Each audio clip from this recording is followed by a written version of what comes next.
એ સમસ્યા છે કે અતુલ કોઓપરેટિવ હાઉસિંગ સોસાયટી જે બાપોદના સર્વે નંબર 903 તથા 906માં આવેલી છે ને જેની ટીપી 3 પડેલી છે, પરંતુ જે તે ટાઈમે 1964-65માં અમારી સોસાયટીમાં 5 રસ્તાઓ કુલ હતા, એમાંથી હાલમાં અત્યારે એક જ રસ્તો ઓપન છે.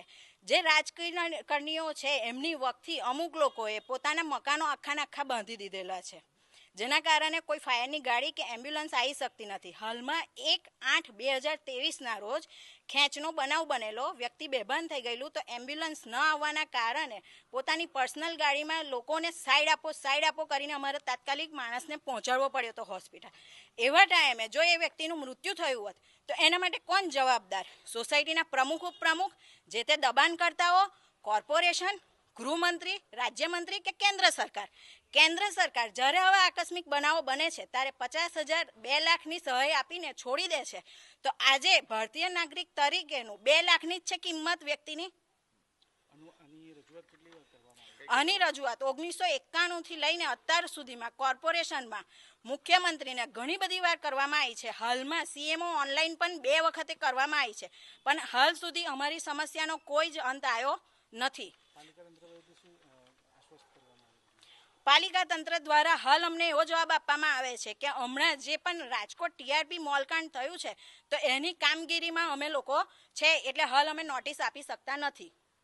તો ટીઆરપી મોલકાંડ જેવો હમણાં સોસાયટીમાં બીજો કાંડ થશે, અગ્નિકાંડ, તો તેની કોર્પોરેશન રાહ જોઈ રહી છે કે મુખ્યમંત્રી?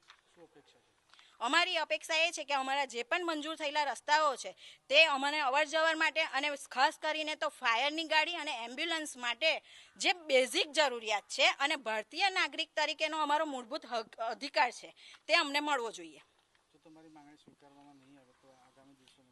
અમારી માંગણી સ્વીકારવામાં નહીં આવે તો અમે આ આંદોલન છેક સુધી ચાલી રાખીશું. કોર્પોરેશન અને સોસાયટીના જે પણ હોદ્દેદારો છે, જે પણ દબાણકર્તાઓ છે, તેમને અત્યાર સુધીમાં અમને કોઈ સપોર્ટ નથી કર્યો, કાં તો પછી કોઈ પગલાં નથી લીધા, જેના કારણે અમારે કોર્ટ કેસ કરવાની ફરજ પડી છે, જે હાલ પેન્ડિંગ છે.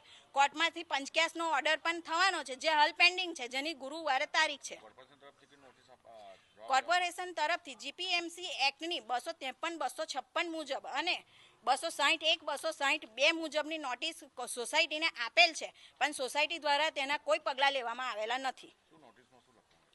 નોટિસમાં 253-256માં એ દર્શાવેલું છે કે તમે જે પણ દબાણ કર્યું છે, કાં તો જે પણ વધારાનું બાંધકામ કર્યું છે એનો સિટી સર્વેનો નકશો આપો, કાં તો પછી કોર્પોરેશનનો મંજૂર થયેલો પ્લાન આપો, કયા આધારે તમે બાંધકામ કરેલું છે તે દર્શાવેલું છે. અને 260(1) અને 2માં એવું દર્શાવેલું છે કે જો તમે એ પુરાવા 7 દિવસમાં નહીં આપો તો કોર્પોરેશન જાતે આવીને તોડવાની કાર્યવાહી કરશે. પણ એ નોટિસ પણ 15/4/2024ના રોજ આપેલી છે.